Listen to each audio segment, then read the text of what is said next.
I tried to delete the folder, but it won't delete.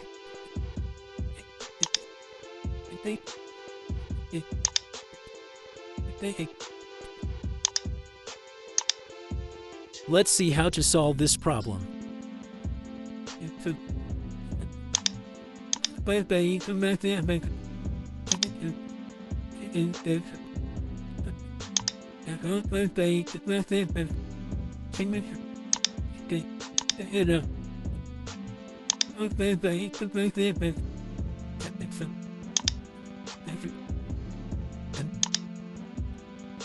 You need to allow full control.